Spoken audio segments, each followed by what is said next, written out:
সব দলের সঙ্গে আলোচনা করে হবে জাতীয় সনদ বলেন আলী রিয়াজ। নির্বাচনের রোডম্যাপ না থাকায় অস্থিরতা, মন্তব্য জামায়াতের। ইশরাককে মেয়র পদে দায়িত্ব বুঝিয়ে দেওয়ার দাবিতে আজও চলছে বিক্ষোভ কর্মসূচি। বন্ধ নগর ভবনের প্রধান ফটক, সব সেবা বন্ধ।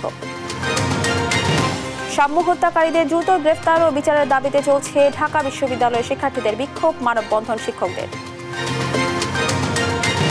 রাষ্ট্রের গুরুত্বপূর্ণ ব্যক্তিদের পদমর্যাদা ক্রম নিয়ে রিভিউ শুনানিতে সময় নিল মন্ত্রিপরিষদ বিভাগ, পরবর্তী শুনানি 1 জুলাই। গাজা ইসরায়েলি হামলায় প্রাণ গেছে আরও 78 ফিলিস্তিনির, 24 ঘন্টায় নিহতের সংখ্যা ছাড়িয়েছে 250, খাবারের জন্য হাহাকার। এবং ম্যান সিটিকে 1-0 গোলে হারিয়ে FA কাপের শিরোপা জিতল ক্রিস্টাল প্যালেস, ক্লাবের ইতিহাসে প্রথম কোনো বড় শিরোপা। দেখছিলেন শিরোনাম সংবাদ, দুপুরের সঙ্গে আছে আমি রাবেয়া ইসলাম স্নেহা। এবার বিস্তারিত। সংস্কার প্রস্তাবনায় যেসব বিষয়ে রাজনৈতিক দলগুলোর ভিন্ন মত রয়েছে, পর্যায়ক্রমে সেসব বিষয়েও একমত হওয়া সম্ভব বলে মনে করেন ঐকমত্য কমিশনের সহসভাপতি ডক্টর আলী রিয়াজ। রোববার সকালে জামায়াত ইসলামীর সঙ্গে আলোচনায় এসব কথা বলেন তিনি। এ সময় ভোটের সুস্পষ্ট টাইমলাইন না থাকায় রাজনৈতিক দলগুলোর ভেতর অস্থিরতা দেখা যাচ্ছে বলে মন্তব্য করেন জামায়াতের নায়েবে আমির ডাক্তার সৈয়দ আব্দুল্লাহ মোহাম্মদ তাহের। আজই রাজনৈতিক দলগুলোর সঙ্গে প্রথম ধাপের আলোচনা শেষ করতে পারে ঐকমত্য কমিশন। আলিমুজ্জামান সাফওয়ানের সঙ্গে নিয়ে আরো জানাচ্ছেন নাফিয়া ফারজানা।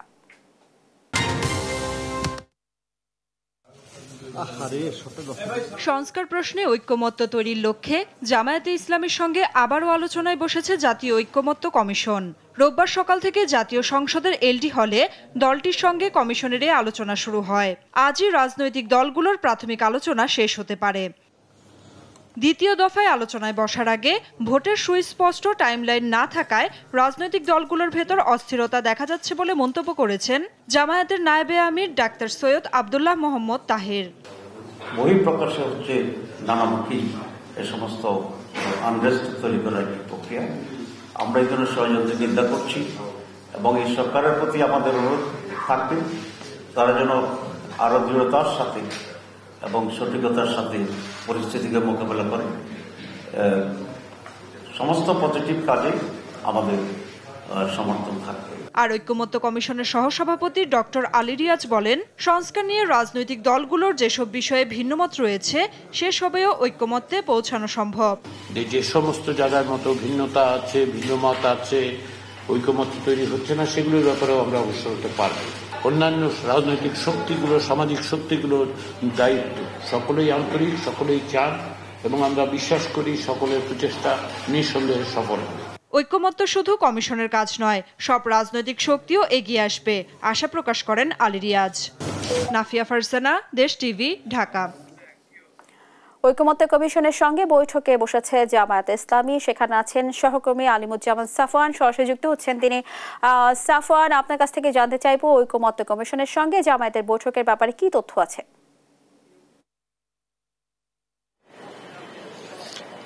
স্নেহা, আজ সকাল 10:30টার কিছু পরে জামাতের একটি প্রতিনিধি দল তারা এসেছেন ঐকমত্য কমিশনের সাথে আলোচনার জন্য। তো প্রথমে আসলে যেটি হয় সূচনা বক্তব্য, সেখানে ডক্টর আলী রিয়াজ তিনি কিন্তু বলেছেন যে এটি আসলে শুধু কমিশনের কাজ নয়, সকল রাজনৈতিক দলকে আসলে এগিয়ে আসার আহ্বান করেছেন সবকিছু মিলিয়ে ঐকমত্যে পৌঁছানোর জন্য। এবং এর আগেও কিন্তু জামায়াত ইসলামের পক্ষ থেকে ঐকমত্য কমিশনের সঙ্গে কিন্তু আলোচনা করা হয়েছে এবং সেখানেও কিন্তু বেশিরভাগ বিষয় কিন্তু তারা একমত ছিলেন। তারপরে আসলে এই আলোচনাগুলো তাদের যে দলীয় ফোরাম রয়েছে সেখানে হওয়ার পরে আবারও কিন্তু তারা আজকে এসেছেন আবার নতুন করে আলোচনা করার জন্য। আসলে যেসব বিষয়ে দ্বিমত থাকার ছিল বা এখনো আছে সেসব বিষয় থেকে আবারও কিছু কিছু বিষয় ঐক্যমত তারা আসবেন জাতি এবং বৃহত্তর স্বার্থে, এমনটি কিন্তু তিনি তার বলছেন। কিন্তু জামাত ইসলামের পক্ষ থেকে আসলে বলা হচ্ছে যে এখনো কিন্তু নির্বাচনের যে সুষ্ঠু পরিবেশ সেটি কিন্তু বিরাজমান নয়। এখনো কিন্তু দেখা যাচ্ছে যে দেশের বেশ কিছু জায়গায় দুর্বৃত্তায়ন হচ্ছে এবং জায়গা জমি দখল এবং ভয়ভীতি প্রদর্শন থেকে শুরু করে বিভিন্ন ধরনের ঘটনা কিন্তু ঘটছে।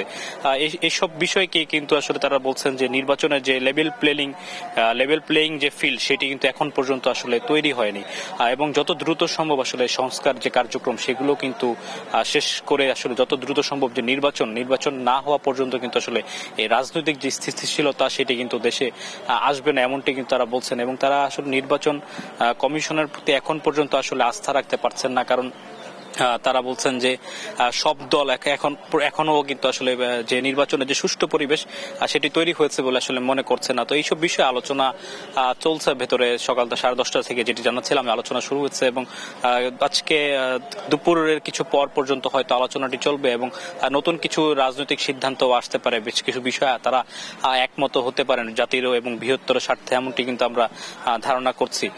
তো স্নেহা, এটি দুপুর নাগাদ বৈঠকটি শেষ হওয়ার কথা রয়েছে। তো আমার কাছে বর্তমানে এই ছিল সর্বশেষ খবর এবং কিছুক্ষণ পর আবারও আপনার সাথে যুক্ত হব। সাফওয়ান, আপনাকে ধন্যবাদ। দর্শক, শুনছিলাম ঐকমত্য কমিশনের সঙ্গে জামায়াতে ইসলামের বৈঠকের সর্বশেষ খবরাখবর। বিএনপি নেতা ইশরাক হোসেনের কাছে ঢাকা দক্ষিণ সিটি কর্পোরেশন মেয়র হিসেবে শপথ ও দায়িত্ব হস্তান্তরের দাবিতে চতুর্থ দিনের মতো আন্দোলনে তার কর্মী সমর্থকরা।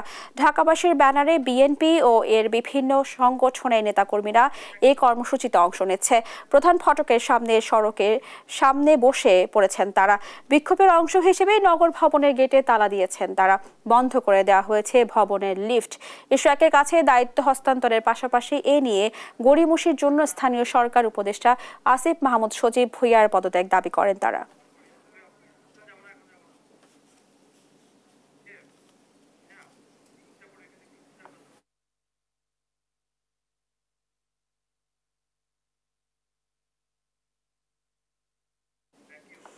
সাম্য হত্যাকারীদের গ্রেফতার ও বিচারের দাবিতে আজও চলছে নানা কর্মসূচি। এই বিষয়ে কথা বলছেন ঢাকা ভার্সিটির ভিসি। সরাসরি চলে যাব সেখানে। চালিয়ে নেওয়া দরকার, যে আমাদের তরফ থেকে একটি অভ্যন্তরীণ তদন্ত কমিটি তারা পুরোদস্তুর কাজ করে যাচ্ছে। প্রত্যক্ষদর্শীদের জবান প্রক্রিয়া শুরু হয়েছে। আজকেও দুজনের জবানবন্দি নেওয়া হবে এবং সাক্ষ্য নেওয়া হবে। আমাদের তরফ থেকে আমরা একটি ইন্ডিপেন্ডেন্ট তদন্ত কমিটি চালিয়ে নিয়েছে, আমাদের অত্যন্ত শক্তিশালী একটি কমিটি, আমাদের কলা অনুষদের ডিন মহোদয়ের নেতৃত্বে এবং আমাদের আইনের ডিন মহোদয় এটার সদস্য আছেন।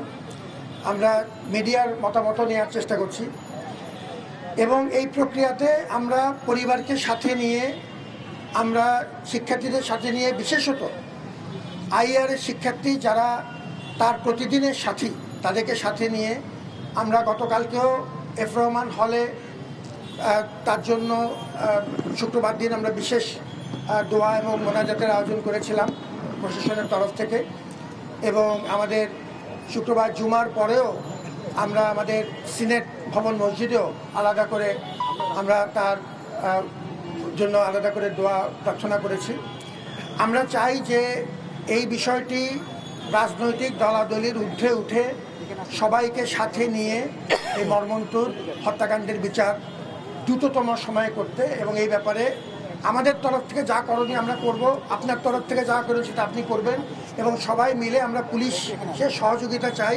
আমরা এখন পর্যন্ত গতকালকেও যা দেখেছি, পুলিশ কিছু অগ্রগতি করেছে এবং আমরা কমিশনার মহোদয়ের সাথে নিয়মিত যোগাযোগ রাখছি। যেটা বললাম, আজকে আমরা স্বরাষ্ট্র উপদেষ্টা মহোদয়ের কাছেও আমরা যাব। আমাদের তরফ থেকে সরহদ্দি উদ্যান যদিও আমাদের সরাসরি অধীন না, আপনারা একই তথ্য তুলেছেন, আমাদের এক ছাত্র এই কথাটা উল্লেখে গুরুত্বপূর্ণ, তাকে ধন্যবাদ জানাই। আমরা 16 তারিখে একটা বিশেষ মিটিং করেছি 2:30টায় আমাদের গণপূর্ত মন্ত্রণালয়, সাউথ সিটি কর্পোরেশন, স্থানীয় সরকার মন্ত্রণালয় এবং বিএমপির সাথে। এবং আপনারা দেখেছেন যে এই মিটিংয়ে 4.5 ঘন্টার মধ্যে প্রজ্ঞাপন জারি করে আমরা অ্যাকশন নেওয়া শুরু করেছি। ইতিমধ্যে আমাদের পেছনে, রাজুর পেছনে যে দেয়াল পার্মানেন্টলি বন্ধ করে দেওয়া হয়েছে। নিয়মিতভাবে রেইডের প্রক্রিয়া শুরু হয়েছে, অলরেডি 2বার রেইড হয়েছে, কিন্তু এর আগেও আমরা রেইড করেছিলাম। এটা করার দায়িত্ব মূলত সিটি কর্পোরেশন এবং আমাদের গণপূর্ত মন্ত্রণালয়ের, তারা সেটি করছে, আমাদের প্রতিনিধি তাতে থাকছে। এবার একটা বিশেষ কমিটি তারা তৈরি করেছে যাতে এই অভিযানগুলো যেন নিয়মিত করা হয় এবং ফলাফলগুলো পর্যবেক্ষণ করা হয়। আর এছাড়া পর্যাপ্ত আলোর ব্যবস্থা করা, লাইটিং এবং সিসিটিভির ব্যবস্থা করা, এই দুটো সিদ্ধান্ত নিয়েছে। তারা ইতিমধ্যে কাজ শুরু করেছে। আমাদের তরফ থেকে উদ্যানের যদিও ব্যবস্থাপনার দায়িত্ব তাদের, কিন্তু আমরা বলেছি যেহেতু, যে কথাটা আপনারা সবাই বলেছেন, যে যেহেতু এটিতে আমাদের সন্নিহিত এলাকা এবং আমাদের বিরাট দায় থেকে যাচ্ছে, অতএব আপনাদের পূর্ণ সহযোগিতা আমরা চাই। তো এখন পর্যন্ত সরকারি সহযোগিতা এই ক্ষেত্রে পাওয়া গেছে, তাদেরকেও ধন্যবাদ জানাচ্ছি। আমরা নিয়মিত করছি। আমরা আবার জানে কিছু রেস্ট্রিকশন দেব, আপনারা সবাই সহযোগিতা চাই। আমরা এর আগেও দায়িত্ব নেওয়ার পর থেকেই যান নিয়ন্ত্রণের চেষ্টা করেছি, বহিরাগত নিয়ন্ত্রণের চেষ্টা করেছি। আমাদের সাকুল্যে 17 জন স্টাফ আছে এই প্রক্টোরাল টিমে। আমরা কিছু ভলান্টিয়ার জোগাড় করেছি, কিছু অতিরিক্ত মানুষ জোগাড় করে এখন মোটামুটি 30-35 জন একটা দল আছে। এটি একান্তই অপ্রতুল। মানুষের সহযোগিতা ছাড়া, অংশীজনদের সহযোগিতা ছাড়া এটা করা খুব কঠিন। এর আগে শাম্যক হত্যাকারীদের গ্রেফতার ও বিচারের দাবিতে আজ চলছে নানা কর্মসূচি। এই নিয়ে কথা বলছিলেন ঢাকা বিশ্ববিদ্যালয়ের উপাচার্য নিয়াজ আহমেদ খান। সরাসরি ছিলাম সেখানে। ইশরাককে দায়িত্ব বুঝিয়ে দেওয়ার দাবিতে আজও বিক্ষোভ চলছে। সেখানে আছেন সহকর্মী হাসান মাহমুদ, সরাসরি যুক্ত হচ্ছেন তিনি। যাব হাসানের কাছে। হাসান, আপনি নিশ্চয়ই আমাকে শুনতে পাচ্ছেন। হাসান, আজ কি ধরনের কর্মসূচি দেখতে পাচ্ছেন আর নগর ভবনে কার্যক্রম চলছে কিনা বিস্তারিত জানাবেন। ধন্যবাদ আপনাকে। আমরা দেখছিলাম যে অবস্থান কর্মসূচির সকাল থেকে শুরু হয়েছিল এবং এখন কিন্তু তারা মার্চ নিয়ে এখন সচিবালয়ের দিকে যাচ্ছে এবং সেখানেই কিন্তু আমরা দেখতে পাচ্ছি যে ঢাকা শহরের আশেপাশে যেসব জায়গা রয়েছে, দক্ষিণ সিটি কর্পোরেশনের প্রত্যেকটা ওয়ার্ড থেকে কিন্তু কম বেশি নেতাকর্মীরা এসেছে এবং ইশরাক হোসেনের সমর্থক যারা তারা কিন্তু এসেছে এবং এই মিছিল কিন্তু তারা এখন মার্চ করে ঢাকা দক্ষিণ সিটি কর্পোরেশন থেকে তারা গুলিস্তান হয়ে পল্টন, তারপরে প্রেস ক্লাব হয়ে আবার এই নগর ভবনে এসে কিন্তু তারা শেষ করবেন, এমনটাই কিন্তু আমরা জানতে পেরেছি। দক্ষিণ সিটি কর্পোরেশনের যারা সাধারণ নাগরিক তারা এসেছে, একই সাথে বিএনপি এবং এর অঙ্গ সহযোগী সংগঠন যেসব রয়েছে সেই সব সংগঠনের নেতাকর্মীরাও কিন্তু এসেছে এই লং মার্চে। তারা এই লং মার্চ ততক্ষণ পর্যন্ত অব্যাহত রাখার ঘোষণা দিয়েছে যতক্ষণ পর্যন্ত না ইশরাক হোসেনকে মেয়র হিসেবে ঘোষণা না করা হচ্ছে, ততক্ষণ পর্যন্ত তারা কিন্তু এই লং মার্চ কর্মসূচি অব্যাহত রাখবে, এমনটাই কিন্তু জানিয়েছে। আমরা দেখেছিলাম যে সকাল থেকেই কিন্তু তারা এসেছেন এবং যতক্ষণ পর্যন্ত এই কর্মসূচি সফল না হচ্ছে ততক্ষণ পর্যন্ত তারা কিন্তু এই লং মার্চ কর্মসূচি চালিয়ে যাওয়ার ঘোষণা দিয়েছে। এবং ইতিমধ্যে আমরা দেখেছিলাম যে নগর ভবনের বিভিন্ন ফটকে তারা কিন্তু তালা দিয়েছে এবং তারা বলছে যে এই নগর ভবনে আসলে উপদেষ্টা আসিফ মাহমুদ সজীব ভূঁইয়া, যিনি স্থানীয় সরকার মন্ত্রণালয়ের উপদেষ্টা, একই সাথে তার স্থানীয় সরকার মন্ত্রণালয়ের যিনি সচিব, তাকেও অবাঞ্ছিত ঘোষণা করা হয়েছে এবং তাকে কোনোভাবে আর নগর ভবনে ঢুকতে দেবেন না, এমনটাই কিন্তু ঘোষণা দিয়ে রেখেছে ইশরাক হোসেনের সমর্থক এবং সাধারণ নেতাকর্মী, বিএনপি এবং অঙ্গ সহযোগী সংগঠনের নেতাকর্মীরা। এবং আমরা জানি যে গত 2020 সালে যে নির্বাচনটি হয়েছিল সিটি কর্পোরেশন নির্বাচন, সেই নির্বাচনে কিন্তু ইশরাক হোসেন বিপুল ভোটে নির্বাচিত হয়েছে, এমনটাই দাবি করছেন এখানকার নেতাকর্মীরা। এবং তখন কিন্তু আওয়ামী লীগ সরকারের তৎকালীন নৌকা প্রার্থী তাকে কিন্তু মেয়র হিসেবে ঘোষণা দেওয়া হয়েছিল। পরবর্তীতে কিন্তু সেখানে ইশরাক হোসেন একটি রিট করেছিলেন এবং সেই রিটের প্রেক্ষিতে অন্তর্বর্তী সরকার ক্ষমতা গ্রহণ করার পরে কিন্তু তাকে মেয়র হিসেবে ঘোষণা করা হয় এবং পরবর্তীতে নির্বাচন কমিশনও কিন্তু তাকে মেয়র হিসেবে গেজেট প্রকাশ করে, কিন্তু এখন পর্যন্ত তার যেহেতু কোনো ধরনের শপথ গ্রহণ হয় নাই, ফলে তিনি ক্ষমতা গ্রহণ করতে পারেননি এবং তার ক্ষমতা গ্রহণ এবং হস্তান্তরের জন্যই কিন্তু সাধারণ যারা নাগরিক এবং বিএনপি অঙ্গ সহযোগী সংগঠনের নেতাকর্মীরা কিন্তু এখন অবস্থান কর্মসূচি পালন করছে এবং এই মুহূর্তে তারা কিন্তু লং মার্চ নিয়ে সচিবালয়ের দিকে যাচ্ছে। তো এই ছিল আমার কাছে এখান থেকে সবশেষ পরিস্থিতি। হাসান, আপনাকে ধন্যবাদ। দর্শক, শুনছিলাম ইশরাককে দায়িত্ব বুঝিয়ে দেওয়ার দাবিতে যে বিক্ষোভ কর্মসূচি পালিত হচ্ছে তার সর্বশেষ খবরাখবর। রাষ্ট্রীয় পদমর্যাদা ক্রম সংক্রান্ত রিভিউ শুনানিতে আবারও সময় চাইল মন্ত্রিপরিষদ বিভাগ। রোববার সকালে ভারপ্রাপ্ত প্রধান বিচারপতি মোহাম্মদ আশফাকুল ইসলামের নেতৃত্বে আপিল বিভাগের 6 বিচারপতির বেঞ্চে এই বিষয়ে শুনানি শুরু হলেও প্রস্তুতির জন্য অতিরিক্ত সময় প্রার্থনা করেন মন্ত্রিপরিষদ বিভাগের আইনজীবী। আপিল বিভাগ শুনানি 1 জুলাই পর্যন্ত মুলতবি রাখেন। 1986 সালে মন্ত্রিপরিষদ বিভাগ রুলস অব বিজনেস অনুযায়ী ওয়ারেন্ট অফ প্রেসিডেন্স তৈরি করে, যা রাষ্ট্রপতির অনুমোদন শেষে ওই বছরের 11 সেপ্টেম্বর গ্যাজেট আকারে প্রকাশ হয়। পরবর্তী সময়ে একাধিকবার সংশোধন হলেও প্রশাসন ক্যাডারের কর্মকর্তাদের বিচার বিভাগের পদাধিকারীদের উপরে রাখা হয়, যা নিয়ে শুরু থেকেই বিরোধ তৈরি হয়।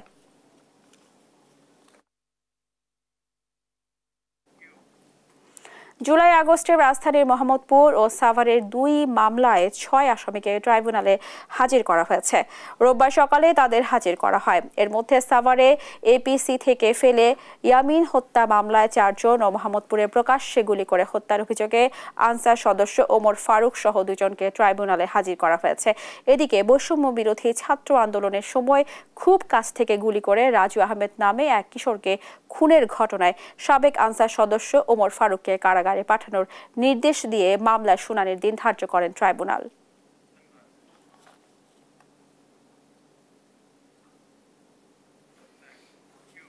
রাজস্ব অধ্যাদেশ বাতিল ও টেকসই সংস্কারের দাবিতে চতুর্থ দিনের মতো আজও জাতীয় রাজস্ব বোর্ড এবং এর আওতাধীন ট্যাক্স, ভ্যাট ও কাস্টমস দপ্তরগুলোতে কলম বিরতি চলছে। এনবিআর বিলুপ্ত করে প্রণীত রাজস্ব অধ্যাদেশ বাতিল এবং টেকসই রাজস্ব সংস্কারের দাবিতে এই কর্মসূচি পালন করছেন কর্মকর্তা কর্মচারীরা। এর আগে সকাল 9টা থেকে দুপুর 3টা পর্যন্ত 6 ঘন্টা কলম বিরতি চলবে বলে ঘোষণা দেয় এনবিআর সংস্কার ঐক্য পরিষদ। তবে আগের মতোই আন্তর্জাতিক যাত্রী সেবা, রপ্তানি কার্যক্রম এবং জাতীয় বাজেট প্রণয়ন কার্যক্রম এই কর্মসূচির আওতামুক্ত থাকবে বলেও জানায় তারা। শুরু হয়েছে এই যাত্রায় বাসের আগাম টিকিট বিক্রি। দর্শক, গাবতলী বাস টার্মিনালে আছেন সহকর্মী মোহাম্মদ আলাউদ্দিন, সরাসরি যুক্ত হবে তার সাথে। আলাউদ্দিন, আগাম টিকিট বিক্রি কেমন চলছে, কোনো অভিযোগ আছে কিনা বিস্তারিত জানাবেন।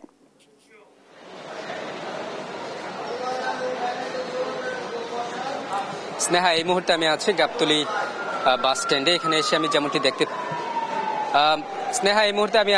বাস স্ট্যান্ডে এবং এখানে এসে আমি যেমনটি দেখতে পাই যে ঈদের কিন্তু অগ্রিম টিকিট বেচা শুরু হয়ে গিয়েছে, কিন্তু তারপরেও কিন্তু এখানে খুব একটা মানুষ দেখা যাচ্ছে না। আমি সকাল থেকে এখানে অবস্থান করছি এবং এখানে যারা টিকিট কাউন্টারে লোকজন আছেন এবং টিকিট কাউন্টারে যেসব দায়িত্বরত কর্মকর্তারা কর্মচারীরা আছেন তাদের সাথে আমি কথা বলে যেমনটি দেখতে পাই যে মানুষের আনাগোনা কিন্তু খুব একটা নেই বললেই চলে এবং তাদের সাথে কথা বলে যেমনটি জানতে পারি যে এখন আর আগের মতো গাবতলীতে কিন্তু ভিড় থাকছে না এবং মানুষের যে আনাগোনা বিগত বছরগুলোতে থাকতো সেই ভিড়ও কিন্তু এখানে দেখা যাচ্ছে না।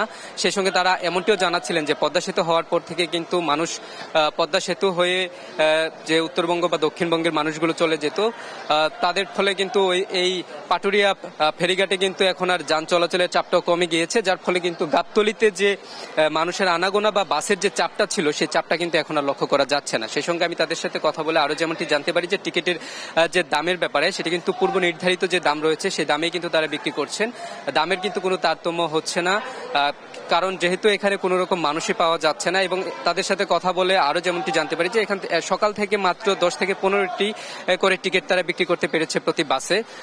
আমি যদি একটু টিকিট কাউন্টারে একজন আছেন, আমি যদি তার সাথে একটু কথা বলি, ভাই একটু আপনি কি আমাদের এখানে একজন চাচা আছেন, আমি তার সাথে একটু কথা বলবো, জানতে চাইবে সকাল থেকে কেমন টিকিট বেচা কেনা হচ্ছে এবং আপনাদের এখন পর্যন্ত ঈদের যে চাপ সেই চাপটা কেমন দেখতে পাচ্ছেন? কোনো চাপ নাই, কোনো কিছুই নাই। ভুল ভবিষ্যৎ দিয়ে একজন যাত্রী পাওয়া যাচ্ছে। যাত্রী এখন তো পদ্মা সেতু হওয়ার পরে এখন ওই শহরের যাত্রী পদ্মা সেতুতে যায়, এদিক দিয়ে যাত্রী খুব কম। যাত্রী কম হওয়ার জন্য মানে কি কারণ মনে করছেন আপনারা? এদিক দিয়ে এখন যাত্রী ফেরি পারাপারে যাত্রী কমই হয়, আর পদ্মা সেতু তাড়াতাড়ি যাত্রী পারে, এজন্য পদ্মা সেতুতে চলে যায়। আমরা দেখতে পাই যে ঢাকার মধ্যে অনেক কাউন্টার হয়ে গিয়েছে, এই জন্য কি চাপ কমে গিয়েছে এমনটা মনে করছেন? না, এমনি কাউন্টার, সব কাউন্টারে চাপ কম। চাপ হবে হয়তো 5 তারিখে 26 তারিখের পরে যে চাপ হতে পারে। তো স্নেহা, আমি যেমনটি আপনার মাধ্যমে দর্শকদের জানাচ্ছিলাম যে চাপ কিন্তু কম হচ্ছে এবং তারা আরো যেমনটি জানাচ্ছিলেন যে অনলাইনে টিকিট কাটার মাধ্যমেও কিন্তু দেখা যায় বাস কাউন্টারে কিন্তু সেই চাপে মানুষের চাপটি কম দেখা যাচ্ছে। সেই সঙ্গে ঈদের যে চাপ সেটি এখনো ভালোভাবে শুরু হয়নি, তারা মনে করছেন যে 25 তারিখের পর থেকে কিন্তু ঈদের যে চাপ সেই চাপটি শুরু হবে। তো এই ছিল আমার কাছে গাবতলীর বাস স্ট্যান্ড থেকে টিকিট কাউন্টারের সর্বশেষ সংবাদ। স্নেহা। আলাউদ্দিন, আপনাকে ধন্যবাদ। দর্শক, শুনছিলাম আগাম টিকিট বিক্রির সর্বশেষ খবরাখবর। 5 দিন বন্ধ থাকার পর আবার চালু হয়েছে রাঙ্গামাটির চন্দ্রঘোনা রায়খালী নৌ রুটে ফেরি চলাচল। রোববার ভোর 6টা থেকে ফেরি চলাচল শুরু হয় বলে জানান সওজ রাঙ্গামাটি নির্বাহী প্রকৌশলী সবুজ চাকমা। তিনি বলেন, কর্ণফুলী নদীতে নাব্যতা সংকটের কারণে ড্রেজিং কাজের জন্য মঙ্গলবার থেকে ফেরি চলাচল বন্ধ ছিল। সওজের প্রকৌশলী ও কর্মীরা ড্রেজিং ও সংযোগ সড়কের সংস্কার শেষ করায় ফেরি চলাচল আবারও শুরু হয়েছে। সওজ রাঙ্গামাটির উপবিভাগীয় প্রকৌশলী রনেল সোহেল চাকমা জানান, শুষ্ক মৌসুমে নাব্যতা সংকট দেখা দিলে ফেরি ও পল্টন আটকে যায়, যার ফলে যান চলাচলে সমস্যা হয়। তাই 5 দিন ফেরি বন্ধ রেখে ড্রেজিং সম্পন্ন করা হয়।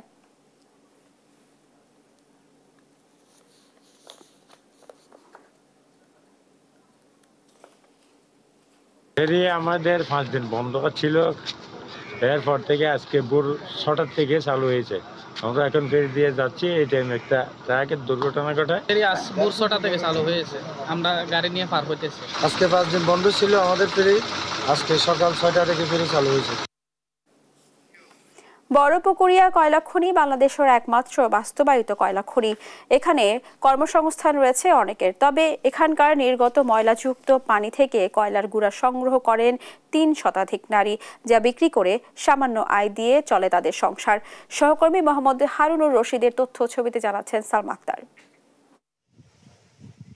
বড়পুকুরিয়া কয়লা খনির প্রায় 1600 ফিট নিচ থেকে কয়লা উত্তোলনের সময় ভূগর্ভে পানি জমে যায়। সে পানি বড় বড় পাম্পের মাধ্যমে উপরে তুলে এনে ড্রেনের মাধ্যমে বাহিরে নিষ্কাশন করা হয়। সেই ড্রেনের মুখে বিভিন্ন কায়দায় পানিতে থাকা কয়লার গুঁড়া সংগ্রহে সারাদিন পালাক্রমে কাজ করেন 315 জন নারী কর্মী। প্রতিদিন 2 শিফটে 90 জন কাজ করেন। সপ্তাহে একজন একদিন কাজ করার সুযোগ পায়। টানা 12 ঘন্টা পানিতে থেকে প্রতিদিন প্রায় 3 থেকে 4 মণ কয়লার গুঁড়া সংগ্রহ করতে পারে একটি দল। স্থানীয় কয়লা ব্যবসায়ীদের কাছে প্রতি মণ কয়লা 350 থেকে 400 টাকায় বিক্রি করেন তারা। সপ্তাহে একদিন কাজ করে একজন নারী আয় করেন 300 থেকে 400 টাকা। আমরা এতে কয়লা তুলি, প্রায় 3 মণ 4 মণ 5 মণ এরকম। একটা গরু 2 ভাগ হসি, দিনে 24 ঘন্টা, 7 দিন পর পর একদিন। কি করে খাই কয়লা ময়লা তুলি, এই কষ্ট মষ্ট করে চলি। এখন এই যে কুড়ি খাবার আগে কষ্ট, গরিব মানুষ কি করবো এখন, এই তার জন্য এসে আমাকে পড়ে থাকবে না। পরে ব্যবসায়ীরা এসব কয়লা শুকিয়ে প্রতি মণ 400 থেকে 450 টাকা পর্যন্ত ইটভাটা মালিকদের কাছে বিক্রি করে থাকেন। আমরা কিনি, আমাদের জায়গা মতো রাখে দিয়ে এখন আমাদের কাছ থেকে ভাড়া আলারা আসে, আসি করে করে নিয়ে যায়। আমরা 300, 350, 400 এরকম মনে কিনি। এখান থেকে চাষ হওয়ার পরে ভাটায় যায়, এখানে সেটা জ্বালানি হিসেবে ব্যবহার করে। জীবিকার তাগিদে কাজ চালিয়ে যাচ্ছেন অসহায় এ নারীরা, যা সংসারের প্রয়োজনের চেয়ে অতি স্বল্প। নিউজ ডেস্ক, দেশ টিভি।